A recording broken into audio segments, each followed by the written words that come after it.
Why don't I bury you right here? Bring it!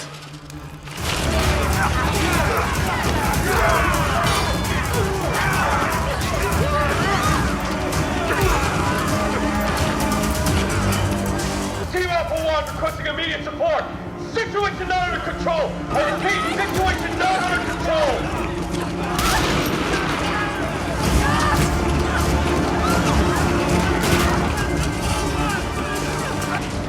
Kamusta kayong lahat? Nandito na naman tayo sa Filipino Chill Recap. At ngayon, pag-uusapan natin ang supernatural science fiction, action film na tinatawag na Altered. Maghanda na kayo dahil sa mga spoilers na darating. 65 years ago, muntik nang mawakas ang mundo matapos ang isang nuclear war. Nasira ang mga electric at international communication network sa isang gabi na nagdulot ng teknolohikal na krisis. Isang botanist at genetic engineer na nagtatrabaho sa Amazon forest ang nakatuklas ng Genesis tree na may bulaklak na kayang mag-imbak ng napakalaking enerhiya. Ito ang naging bagong global source of power na nagbigay daan sa sangkatauhan para muling makabangon. Mula noon, lahat ng Genesis trees ay nanatiling nasa kontrol ng gobyerno. Matapos ang digmaan, 70% ng mga bata ay ipinanganak na may genetic disorders. Upang malutas ito, pinagsama ng mga scientists ang Genesis flower sa human genome. Ngayon, bawat tao ay ipinapanganak na may genetic improvement na nakuha sa sinapupunan tulad ng enhanced hearing o vision. Ang mga genetically improved humans na ito ay tinatawag na genetics, at namumuhay sila parang mga hari. Ngunit 10% ng mga tao ay may immune deficiency na nagiging dahilan para tanggihan ng katawan nila ang enhancements. Sila ang tinatawag na specials, at itinuturing silang freaks, kaya't binibigyan lamang sila ng trabaho tulad ng cleanup at maintenance. Sa Genesis Institute, nagkukunwaring estudyante si Chloe sa isang class trip habang ang partner niyang wheelchair-bound na si Leon ay nagkukunwaring janitor. Nang lahat ay abala, ginamit ni Leon ang isang device sa nakalock na pinto upang makapasok sa private area. Matapos tingnan ang mapa, napansin niyang may 2 guards malapit kaya nagpadala siya ng maliit na mouse toy. Sinundan ito ng guards hanggang sa mahuli nila at naglabas ang mouse ng sleeping gas para tulugin sila. Kinuha ni Leon ang susi ng guards para ma-access ang ventilation system at ikinakabit ang tank na nagpapadala ng gas sa mga pipes. Pinapatulog ang mga scientists sa lab. Pagkatapos, sinuot ni Leon ang mask at sinubukang pumasok sa lab pero hindi gumana ang code. Kinausap niya si Chloe at hiniling na kunin niya ang tamang code. Sa main lobby, narinig ni Chloe ang ilang lalaki na nagsasabi na dapat patayin ang specials. Nakipagtalo siya sa kanila habang hinihikayat ng ibang mga bata ang gulo. Biglang dumating ang isang guard para pigilan sila. Nagkunwaring kailangan niya ng tulong si Chloe habang ninakaw ang notebook ng guard mula sa kanyang bulsa. Tiningnan niya ang notebook para makita ang tamang code at ibinigay ito sa kanyang partner. Sa wakas, nakapasok si Leon sa lab at kinuha ang lumang relo na iniwan ng kanyang ina sa kanya upang makahanap ng inspirasyon sa mensahe nito. Tayo ay iisa. Lahat tayo ay pantay-pantay. Hinailan niya ang lever para buksan ang makina na may Genesis tree at ginamit ang lumang tool para putulin ang isang butas sa salamin. Nang simulan niyang putulin ang isa sa mga bulaklak, tumutok ang tree ng mga spikes at na-activate ang alarm. Salamat sa kanyang proteksyon, nagawa pa rin ni Leon na nakawin ang bulaklak sa loob ng isang blue capsule na may flower extract. Isang boses ang nag-anunsyo na ilalagay sa lockdown ang facility, kaya kailangan ng lumikas ang lahat. Sinubukang hintayin ni Chloe si Leon pero pinapante siya ng guards kasama ng ibang mga bata. Sa kabutihang palad, nakita niya si Leon na lumalabas sa tamang oras. Paglabas nila, nagkunwaring natapil si Leon kay Chloe para mahulog ang teddy bear niya at ibinalik niya ito sa kanya. Nang suriin ng guards ang kanyang bulsa, wala silang nakita maliban sa relo. Akala nila nakakatawa ang mensahe at tinawag siyang freak. Isang lalaki na may enhanced eyesight ang nagsusuri sa mga estudyante at nakalusot si Chloe dahil natatago ng teddy bear ang bulaklak. Ilang minuto pagkatapos, nanunood si Chloe at Leon ng balita sa malaking screen sa kalye. Humihiling si Senator Frank ng suporta mula sa mamamayan dahil gusto niyang payagan ang enhancements pagkatapos ipanganak. Sinundan ito ng sikat na singer na si Mira, na nag-aanunsyo ng tour sa special district na may libreng tickets para ipagdiwang ang genetic unity. Habang tinatanggal nila ang kanilang disguises, ipinaliwanag ni Leon kay Chloe na ang mga celebrities at politiko ay nagkukunwaring nagmamalasakit gumamit sa specials para lamang sa kanilang karera. Sa kabilang kalye, isang mahirap na lalaki ay pinatalsik sa food store dahil special siya. Ang isang janitor ay naglilinis ng graffiti sa bintana na nagsasabing, "Death to the genetics." Samantala, sinabihan ng manager si Myra na masyadong delikado na ang sitwasyon. Palaging risky ang special district at masyadong maraming tao ang dadalo, kaya hindi niya inirerekomenda ang autograph session. Sumigaw si Myra, sinasabing hindi nila makakamit ang unity kung hindi niya personal na makikilala ang tao at tumanggi siyang ikansela ang anumang event. Nang subukang umuwi ni na Chloe at Leon, sinusuri ng guards sa labas ng special district ang kanilang IDs bago sila pinapasa. Habang namimili si Leon, nanunood si Chloe ng interview kay Frank. Sinasabi nito na nakahanap siya ng gamot na magbibigay ng enhancement sa lahat pagkatapos ipanganak kasama ang specials. Natuwa si Chloe, pero nagduda si Leon at iniisip na kasinungalingan ito. Pag-uwi nila, ang kanilang bahay ay isang workshop kung saan nagtatanim si Chloe at nagtatinker si Leon sa mga devices.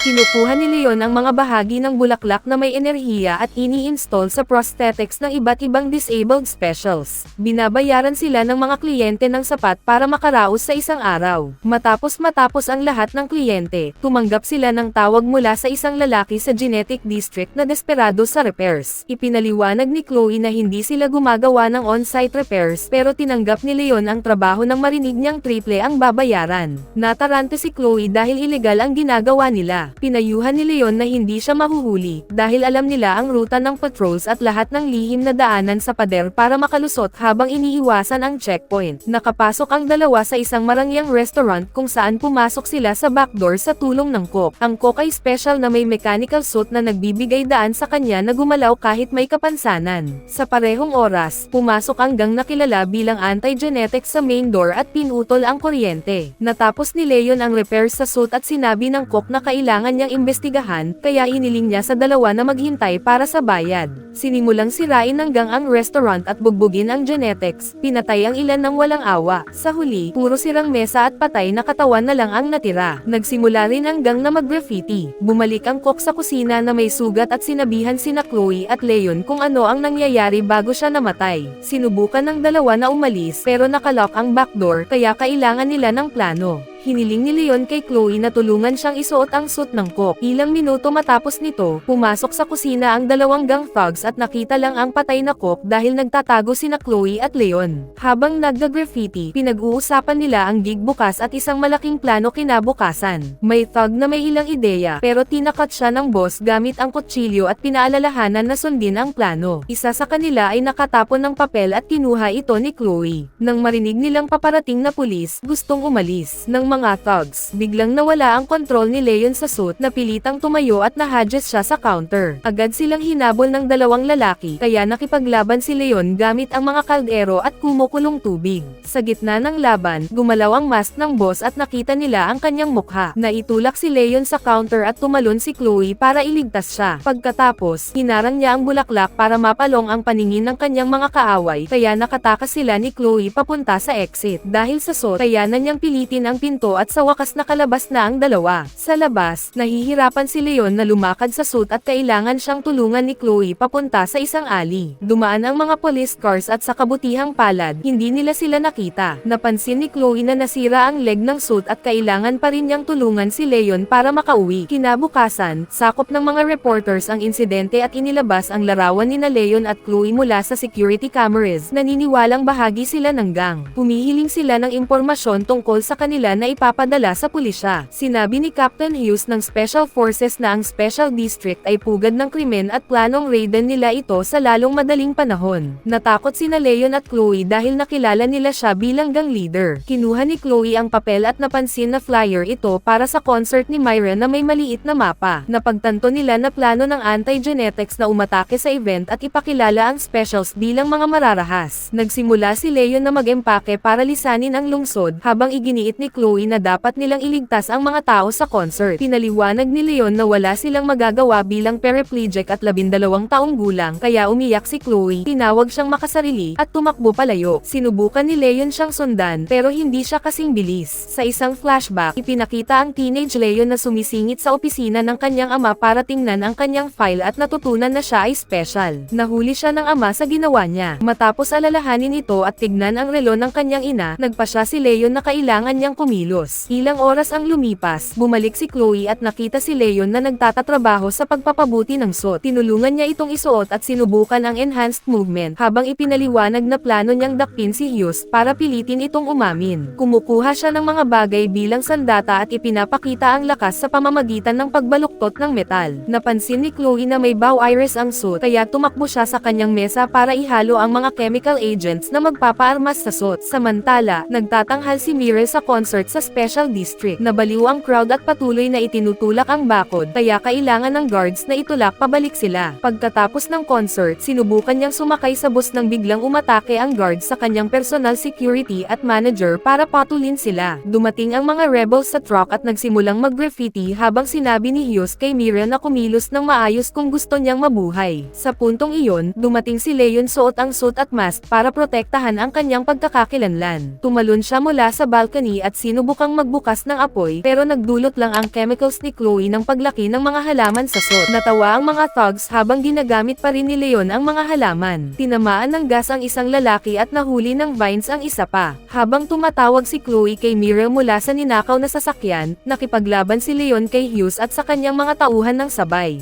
Sa umpisa, nakapalo siya ng ilang suntok, pero napalibutan siya ng gang at natalo. Pinrotektahan niya ang sarili hanggang sa tamaan ni Chloe ang isa sa thugs gamit ang kotse. Pagkatapos, pumasok si Leon sa sasakyan at nagsigaw si Mira sa gulat habang nagmamaneho si Chloe palayo. Nagmadali silang umuwi at siniguradong nakasara ang lahat ng pinto bago dumaan ang anti-genetics sa kalye para hanapin sila. Sa TV, sinabi ng reporters na muntik nang dukutin si Mira, pero tinulungan siya ng isang misteryosong vigilante at ngayon wala nang nakakaalam kung nasaan siya. Napansin niya na nasugatan si Leon sa laban at inalagaan ang sugat. Ipinaliwanag na gusto niyang maging doktor at tumulong sa tao. Gumuhit si Chloe ng larawan ni Leon bilang flower hero at ayaw niya nito, pero pinuri ito ni Mira. Nang ipaliwanag ni Leon ang tungkol kay Hughes, sinabi ni Mira na kailangan niyang umuwi dahil may malaking event siya bukas kasama si Frank sa Family Planning Center. Napagtanto ni Leon na iyon ang susunod na target ng anti-genetics.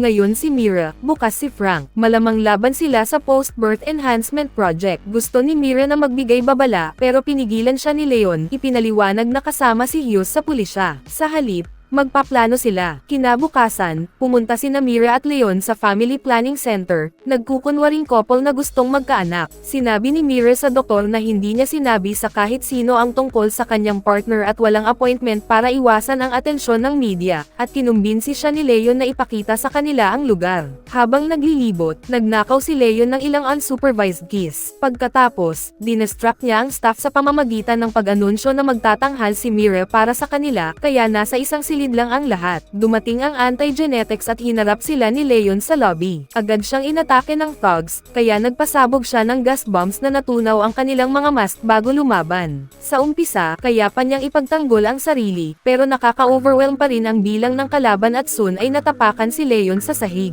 Napilitan nilang habarin ang mask niya at paulit-ulit siyang sinuntok sa mukha ni Hughes. Biglang naantala ang laban nang dumating ang security team ni Frank, kaya tumakas ang anti-genetics. Lumabas si Mira at ipinaliwanag na tinawagan niya si Frank para babalaan siya dahil alam niyang hindi kayang labanan ni Leon mag-isa ang gang. Nagtataka si Leon kung bakit hindi hinabol ng guards ang anti-genetics, at sinabi ni Frank na siya lang ang mahalaga sa kanya. Lumantad na si Frank ay ama ni Leon. Nang marinig ito ni Chloe, inisip niyang niloloko siya ni Leon mula noon, kaya tumakbo siya palayo. Pumasok ang mga reporters sa lobby, kaya agad nagpolitika si Frank, sinasabing ang anak niya ay patunay na lumabis na ang agwat sa pagitan ng genetics at specials. Kinabukasan, kailangan bumoto para sa genetic unity at itigil ang kabaliwan. Ilang araw pagkatapos, inihayag na halos lahat ay pumayag sa proyekto ni Frank. Dumating ang mga bus sa Special District para sunduin ang mga mahihirap at dalhin sa bagong medical camp sa labas ng lungsod. Pagkatapos maasikaso ang lahat, bubuksan ang borders ng Special District at papayagan ang mga bagong enhanced citizens na sumali sa genetics. Sa medical center, tinanong ni Leon si Chloe at sinabi ni Frank na hindi pa nila siya nahanap. Nang banggitin ni Leon si Hughes, binago ni Frank ang usapan at sinabi na gagalingin niya ang anak niya. Pinaliwanag ni Leon na nang sinubukan niyang gamutin ang ina niya, namatay ito. Humingi ng paumanhin si Frank at inamin ang pagkakamali. Ibinunyag niya na iniwan ng yumaong asawa niya ang isang liham para kay Leon at natakot siyang ibigay ito. Nang nagdesisyon na si Frank, iniwan na ni Leon ang kanilang bahay. Binuksan ni Leon ang liham at binasa ang mensahe ng ina, humihingi ng tawad sa pag-alis sa pamilya. Umaasa siyang magiging mabuting tao si Leon, pero natakot siyang maging matigas ang puso niya dahil sa galit sa ama. Gusto niyang matutunan ni Leon ang pagpapatawad dahil ang pamilya ay laging nananatili hanggang sa huli. Umiyak si Leon, pero hindi nagsalita. Pinutol ni Mira ang sandali at dinala si Leon sa labas para huminga. Habang naglalakad, nakita ni Leon si Chloe at nagyakap sila. Sinabi ni Leon kay Chloe at Mira na sa tingin niya, plano ni Frank ang anti-genetics attacks para maaprubahan ang proyekto niya. Kailangan lang nilang patunayan ito.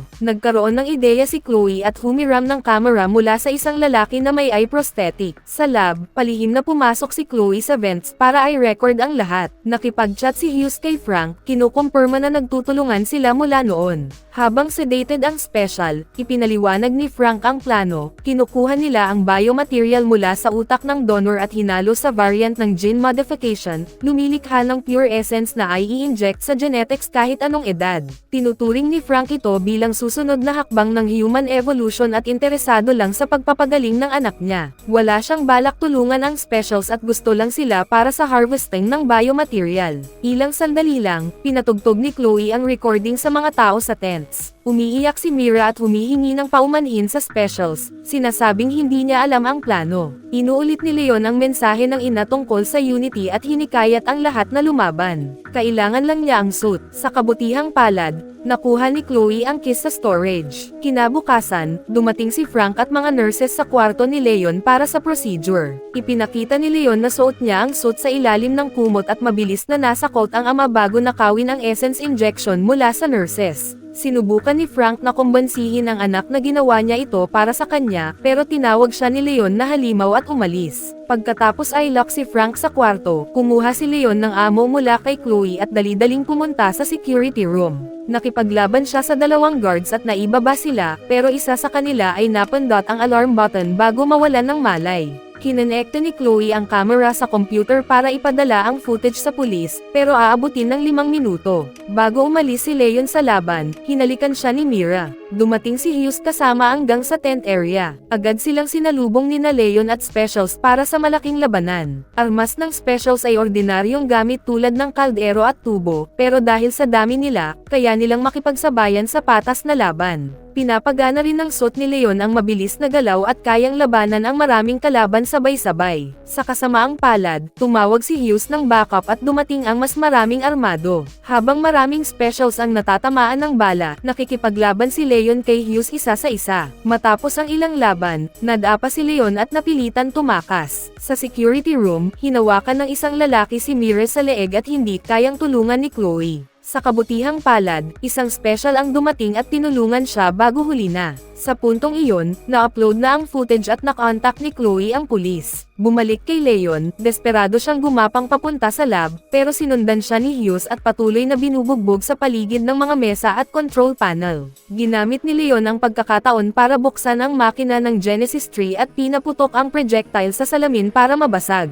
Hinawakan siya ni Hughes para suntukin pa at itinapon sa tree machine, na tuluyang nakabasag ng salamin. Nang balak siyang patayin, pinilas ni Leon ang isang bulaklak at nagpaputok ang tree ng spikes na tumama sa mukha ni Hughes at bumagsak siya. Sa wakas, dumating ang pulis at inaresto ang lahat ng tauhan ni Frank. Nahanap din ang syringe na may pure essence. Dali-daling sinuri ni na Chloe at Mira kung buhay pa si Leon at naghalikan sina Leon at Mira muli. Kinabukasan, pinag-usapan sa balita ang lihim na plano ni Frank. Ipinaliwanag na iniligtas ng isang masked vigilante ang mga tao. Rumor na anak ni Frank ito, pero itinanggi ng autoridad. Sa kasamaang palad, nakatakas si Frank. Bilang tugon, tinapos ng gobyerno ang segregation policies at malaya na ang lahat na makapaglakbay sa iba't ibang districts. Nasugatan ang lalamunan ni Mira, kaya hindi na siya makakanta, pero masaya siyang nakikipag-date kay Leon. Mula sa dilim, pinagmamasdan ni Frank ang anak niya.